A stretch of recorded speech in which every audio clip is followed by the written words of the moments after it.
All right, let's get to the Cowboys at 10 now. I've been fighting off all the Kyle Pitts fanatics. The corner is what all the other analysts are saying they definitely need, that it needs to be Patrick Surtain. I'm intrigued by the lineman. If Slater drops down, I don't think Sewell will. That's your area of expertise. What have you been hearing, and where do you think the Cowboys should go at 10? Yeah, so Kyle Pitts is unbelievable. That's not going to happen. He's going to be the 4th or 5th pick in the draft. And the Cowboys are not going to pay what it takes to move up there. So everybody listening, you can stop calling in about that. You're wasting your time. Not happening. He's going 4th to Atlanta, maybe 5th to Cincinnati. I mean, he's going 4 or 5. He's an unbelievable football player. So, and that's not even what you guys need, okay? I think it's corner.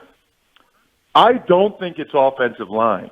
But I think that depends a little bit on how they feel about all their younger guys. Like, you guys have to tell me how they feel about Tyler Biadasz, Connor McGovern, Connor Williams. Like, if they don't like any of those guys, okay, then maybe they would take a Slater or a Vera Tucker, someone that could be tackle, but probably a guard. They're basically Zach Martin types. I'm not saying they're Zach Martin. I don't think anybody is. But they can play tackle, but they're probably best suited to guard. I don't think that happens either, though. I really do think that they're going to take a corner. I think the Dallas Cowboys are going to be able to get, at 10, the best defensive player in the draft, and really the best player, or at least the first defensive player off the board in the draft, and the best player at their biggest position of need, which is cornerback. Now, I'm going to throw one more out there. I don't think they will do this, but I think they should strongly consider Micah Parsons from Penn State.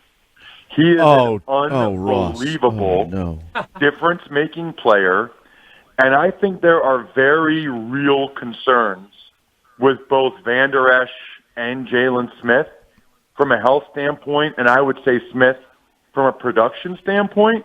But you guys have seen, when Van Der Esch and Smith were healthy and flying around, what a difference that makes. That's Micah Parsons, like, on steroids. Like, he's an unbelievable player. And I think if the Cowboys are honest with themselves, what are the odds that both Smith and Van Der Esch are healthy all year and play well? Probably not real good. So I don't think they'll do it. There's some evidently some red character, some character flags with Parsons. But that would be the one kind of wild card I'll throw into the mix for Dallas. Ross, I'm flummoxed. RJ I'm does sorry, not Sean. believe, I'm flustered.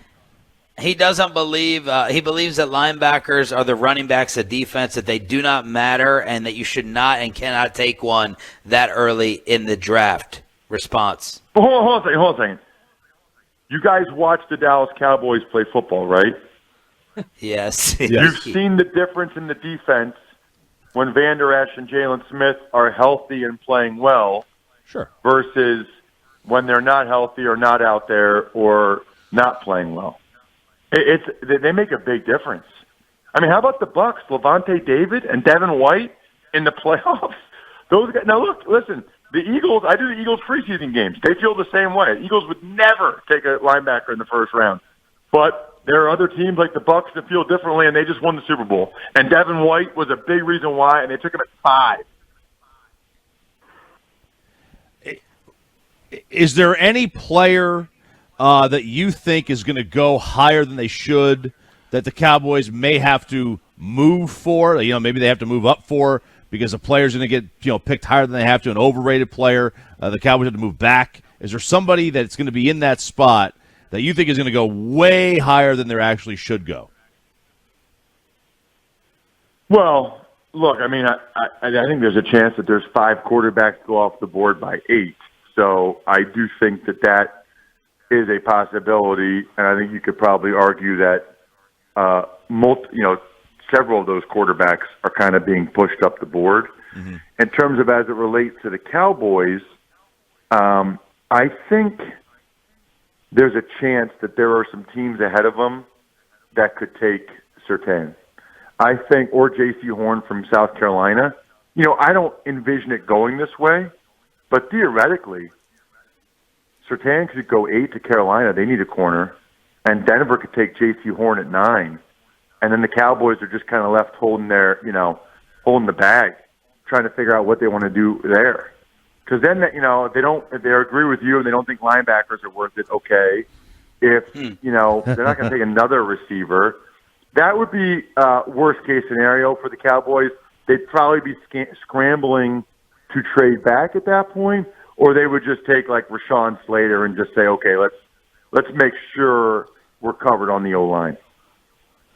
Ross, we love it as always. Thank you for the time and making us feel inferior about our educations as always, man. Have a great one. Listen, it's not my fault that I went to the number 1 ranked school in the country, okay? So please don't blame me for that. Love you, Ross. Thank you, man. That was Audacy NFL insider Ross Tucker.